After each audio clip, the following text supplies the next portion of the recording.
तो दोस्तों स्वागत है आप सभी का आपके अपने ही चैनल स्मार्ट स्टडी पे। तो यार एक बहुत बड़ी खुशखबरी निकल कर आ रही है 10th और 12th वाले बोर्ड के बच्चों के लिए जो कि सीबीएसई में थे।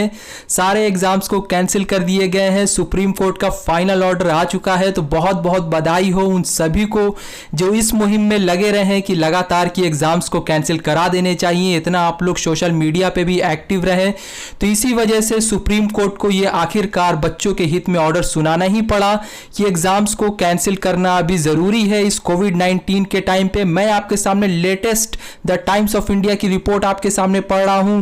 Remaining exams of CBSE class 10th and 12th schedule for July 1 to 15 have been cancelled. 10th और 12th के सारे एग्जाम्स कैंसिल हो चुके हैं।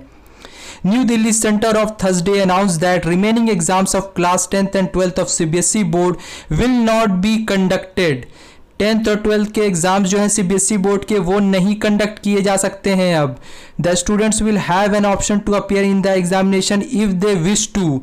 अगर किसी स्टूडेंट को एग्जाम में अपीयर होना है, अगर वो चाहता है कि मुझे मार्क्स अच्छे चाहिए, तो वो अपीयर हो सकता है। But if they don't want to appear, then their performance in last two examination will be considered to grant them marks. but अगर वो नहीं अपीयर होना चाहता है इस कोविड-19 महामारी की वजह से, तो जो उसने लास्ट दो एग्जाम में स्कोर किया है उन्हीं के बेसिस पे उसको इंटरनल असेसमेंट के थ्रू पास किया जाएगा। इसमें मैं आपको एक चीज क्लियर कर देता हूं कि एग्जामिनेशन में अपीयर होने का ऑप्शन सिर्फ और सिर्फ 12th क्लास के बच्चों के लिए है।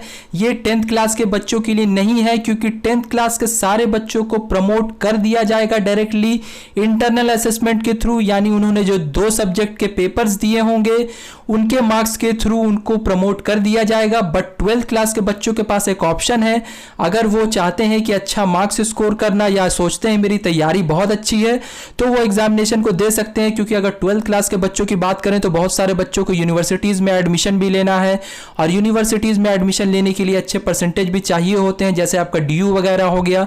तो उनके लिए चलिए ये एक सेटिस्फैक्ट्री डिसीजन है जहां तक मुझे लगता है। तो चलिए बहुत बहुत आप लोग को भी बधाई हो कि इस वजह से जिस तरीके से आप लोगों ने सोशल मीडिया पे धमाल मचाया है, इसी चीज को देखते हुए सुप्रीम कोर्ट ने भी बच्चों के हक में फैसला सुनाते हुए सारे बोर्ड के एग्जाम्स को कैंसिल कर दिए हैं।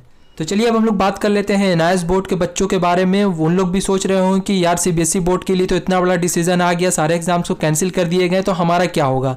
तो मैं आपको एक चीज़ बताऊं कि चाहे सीबीएसई बोर्ड हो चाहे एनआईएस बोर्ड हो, दोनों जो है वो एमएचआरडी के अंडर आते हैं। यानी जो रूल एमएचआरडी बोलेगा उनको फॉलो करने के लिए वही रूल को फॉलो करना पड़ेगा। यहाँ तक कि आईसीएसई ने भी बोल दिया है कि जो भी सीबीएसई का डिसीजन होगा और हम मानने के लिए तैयार हैं। यहाँ तक कि उद्धव ठाकरे ने भी बोला है कि हम किसी भी तरीके के एग्जामिनेशन को महाराष्ट्र में नहीं होने देंगे, चाहे कोई स्कूल लेवल का एग्जामिनेशन हो चाहे वो यूनिवर्सिटी लेवल का एग्जामिनेशन हो। तो आप सोच सकते हैं इस तरीके से अगर एग्जामिनेशन कैंसिल हुए हैं तो हो सकता है कि आपके एग्जामिनेशन पे भी कुछ ना कुछ ज़रूर फर्क पड़ेगा। थोड़ा सा इंतजार कीजिए, ज़रूर कुछ ना कुछ अपडेट निकल के आएगी एनआईएस बोर्ड से रिलेटेड भी। और साथ ही साथ अपने कमेंट को हमेशा व्यक्त करते रहें कमेंट बॉक्स में। तो चलिए हम लोग मिलते हैं किसी अगले वीडियो में नए अपडेट के साथ। अगली जो अपडेट होगी वो मोस्ट प्रोबेबली एनआईएस बोर्ड से रिलेटेड होने वाली है।